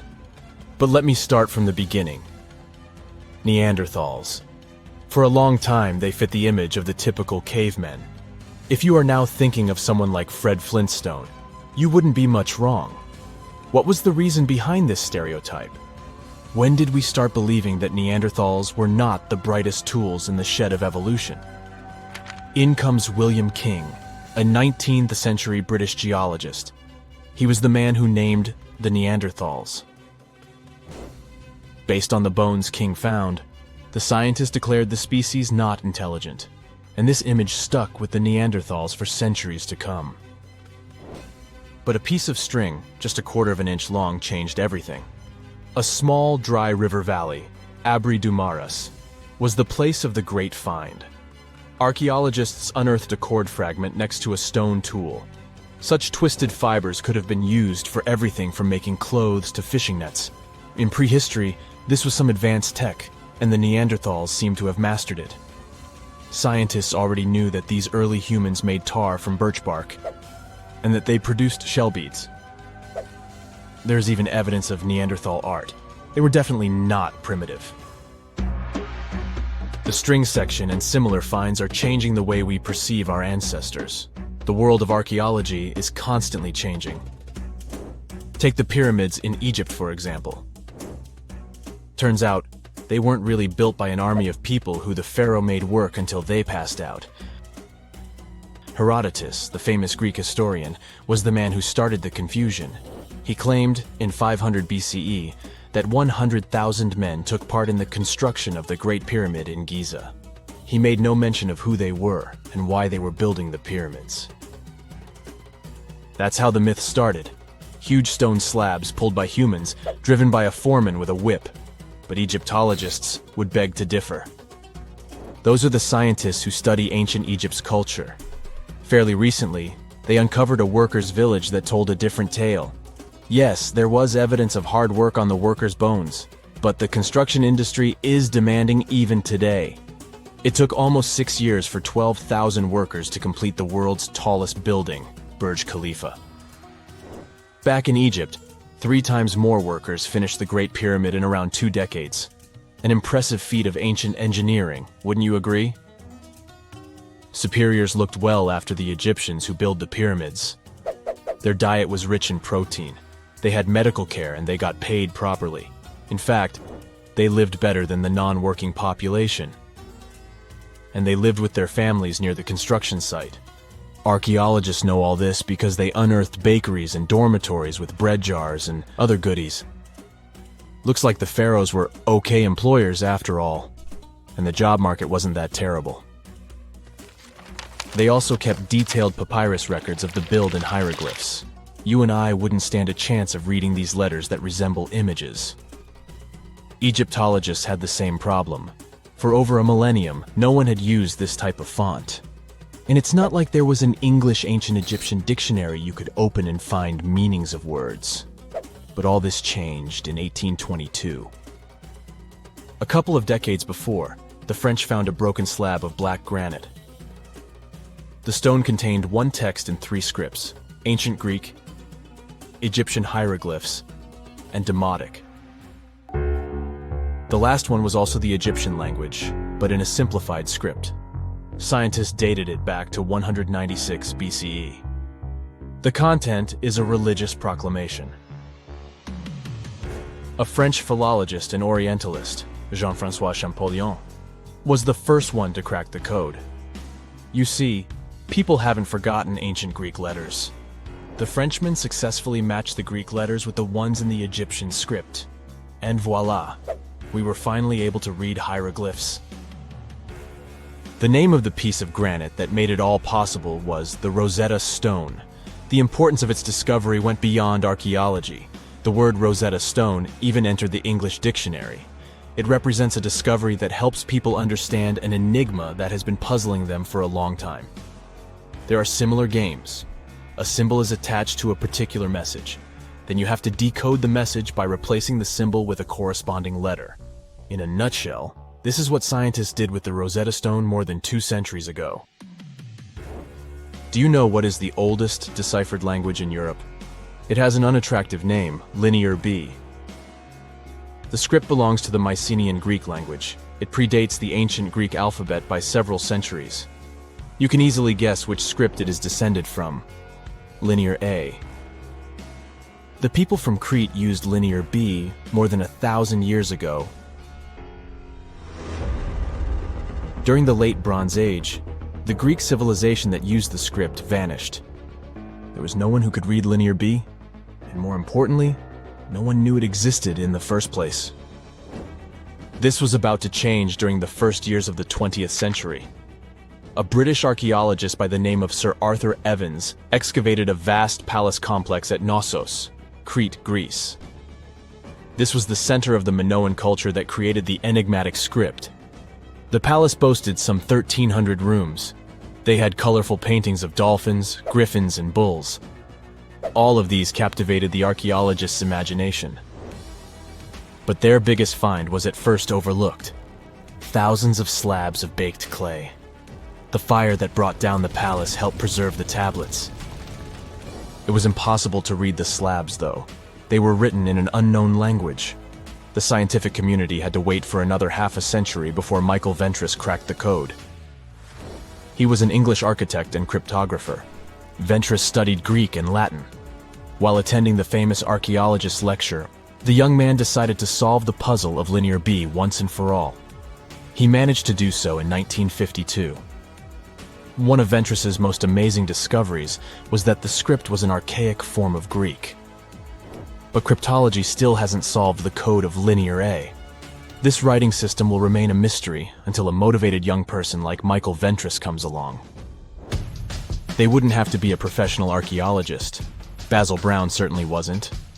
Yet in 1939 he discovered the richest early medieval tomb in Europe. This happened in Sutton Hoo in the southeast of England. This wasn't an ordinary tomb made out of stone. It was a full-size ship, 3 times as long as a London double-decker bus. And that's not all. Apart from its main purpose, the ship was full of riches.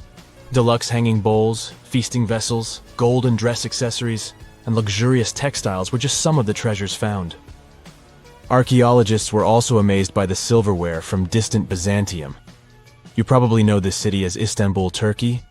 Even in our age, it's several days' drive from Sutton Hoo. Just imagine how much time and money it cost to import a silver plate in the 7th century. That's when the ship went down, according to archaeologists. The English couldn't have done it. At that time, there was no England. The people living in the British Isles at the time were the Anglo-Saxons. Perhaps the ship from the grassy mounds in Suffolk belonged to one of their kings? We will never know. The local acidic soil did away with any possible evidence, or no one laid there in the first place. It could have been a cenotaph, which is a monument constructed to honor an important person. The archaeologists still don't have a definite answer. But what they have found at Sutton Hoo shed light on the Dark Ages. Before the discovery of the ship, they knew little about what had been going on in Britain after the Romans left. Now, the image of the early Anglo-Saxon society was much clearer. Perhaps the English soil will be the site of the next great breakthrough in archaeology. Pretty soon, you'll be able to charge your phone in your pocket while walking around the house. And meanwhile, your electric car will refuel while just standing in your driveway. Power will run to all your gadgets through the air without any wires whatsoever. I know it sounds a bit sci-fi, but scientists have figured out how to do it. Don't worry, they're not going to zap electricity through the air like lightning. Instead, they'll use something much safer: magnetic fields. Let's say you have a special coil of wire that makes a magnetic field when it gets power. If you bring another coil close to it, that second coil absorbs the energy and turns it into electricity. That means you can power things without plugging them in, like a light bulb that turns on all by itself. And according to scientists at the World Health Organization, these magnetic fields are completely safe. Now, I suspect you've already used an early version of wireless electricity. When you place your electric toothbrush on its charger or the phone on the charging mat, electric energy jumps between them. There's a special coil inside the charger that creates an invisible spinning energy field when it gets electricity from the wall. The toothbrush or phone has another coil inside it that catches this energy and turns it back into electricity to charge the battery. This is called electromagnetic induction, but this method only works for short distances and wouldn't be useful for powering your entire house. Some companies are already working to make this technology perfect and accessible. One company has invented their method to send power through the air called air cord. They use it in real-life products. One cool example is tiny video screens placed next to products in supermarkets with changing images. These screens don't need batteries or power cords. Another gadget that's running on this tech is a smart lock designed by the same company. Normally, smart electronic locks need powerful batteries, but this one stays powered without a battery and gets energy from a wide-charge transmitter in the ceiling. That transmitter is like an invisible power outlet. It works similarly to a TV remote, where you use an infrared beam to control the gadget from a distance. In this case, the transmitter takes electricity and sends it to all gadgets that need power as an infrared beam. The transmitter analyzes each device to see how much power it needs, just like a Wi-Fi router manages the internet for different devices. If no devices need power, the transmitter goes to sleep, but it wakes up now and then to check if anything needs charging. Nikola Tesla, a brilliant inventor and electrical engineer who made significant contributions to the development of electricity, would be really happy to see all this come true. He believed he could build a system that would transmit electricity and communication signals through the Earth's ionosphere all over the world. To prove his idea, he built a special Wardenclyffe Tower in New York. His plan was to use the Earth itself like a giant electrical circuit. In 1899, Tesla traveled to Colorado Springs, known for its big thunderstorms. He built a lab there to test his wireless electricity ideas. The high altitude and frequent lightning storms made it the perfect place for his experiments. Then he returned to New York, and with money from a wealthy investor, he started building the Wardenclyffe Tower. Tesla placed iron rods and copper plates under the tower to help send power through the Earth. There would be a huge metal dome on top of the tower. By 1902, the tower and lab were mostly built, but Tesla ran into funding problems. The Wardenclyffe Tower never worked as Tesla had hoped, and in 1917, it was torn down and sold for scrap. In any case, Tesla's idea only worked for short distances. The farther the electricity had to travel, the weaker it became. Scientists needed a way to send energy over long distances, and they found two viable solutions in the middle of the 20th century: microwaves and lasers. In 1964, engineer William C. Brown flew a tiny helicopter for 10 hours using only microwave power. Then, in 1975, Brown and a NASA scientist, Richard Dickinson, sent 30,000 watts of power over a mile using a research station called Venus. But there was still a problem. Half of the power was lost before it reached its destination. Over the years, technology kept improving. Computers, lasers, solar panels, and transistors became more advanced and opened new horizons for wireless electricity. It could eventually help us switch to cleaner energy from fossil fuels like coal and gas. New Zealand-based company Emrod uses power beaming technology that starts with electricity from the power grid and turns it into microwaves. These microwaves travel through the air from a sending antenna to a receiving antenna, which turns them back into electricity that we can use. But there's a problem. Various kinds of waves work in different ways. Microwaves can travel long distances without losing much power, which makes them great for sending energy to remote islands or factories. But if you try to send microwaves all the way from space, you need a receiver the size of a city. Lasers can make the energy beam smaller and more focused, which means the receiver can also be tiny. But lasers can be blocked by things like clouds, fog, or dust. Right now, power beaming won't replace power lines over huge distances, but it could be used for smaller projects like charging flying taxis and delivery drones in the sky, powering robots in cities and factories, and replacing backup generators during emergencies. Countries all over the world are investing in power beaming. Europe is focused on clean energy. The Japanese Space Agency hopes to have a giant solar power station orbiting Earth, collecting sunlight and beaming electricity down to us by the 2030s. This space station could send 1 gigawatt of energy, as much as a big nuclear power plant produces in a year. The space power station is still a work in progress, but the technology is getting better and cheaper. So, in the future, we might have a world where there are no more tangled wires, no more ugly power lines, and even free electricity for everyone. Japanese scientists are now working on another groundbreaking tech, a special machine that can turn sunlight and water into hydrogen fuel. This clean energy source could one day power cars, homes, and even entire cities. The current reactor is as big as a small house. It works by using photocatalytic sheets, which act like tiny solar panels that absorb sunlight and trigger a chemical reaction.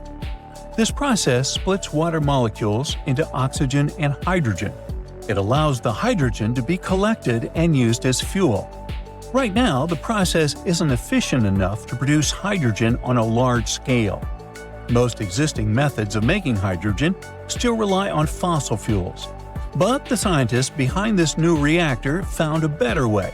Instead of breaking water apart all at once, which wastes energy, their machine does it in 2 steps. First, it separates oxygen, then it collects hydrogen to make the process smoother and more effective. The team used a special photocatalyst that responds to UV light, and they found that under natural sunlight, the solar energy conversion efficiency was 1.5 times higher than in the lab. In some places with stronger sunlight, the efficiency could be even greater. But still, at its current stage, the reactor only reaches about 1% efficiency, which is far too low for commercial use. Scientists believe that for this technology to become practical, they need to increase efficiency to at least 5%. To make this happen, they need better photocatalysts and larger reactors. And they would also need to find safe ways to handle a tricky byproduct, which is a highly flammable gas created during the process. But if they can boost efficiency, many scientists and companies will start mass-producing this technology, leading to clean, renewable hydrogen energy on a large scale.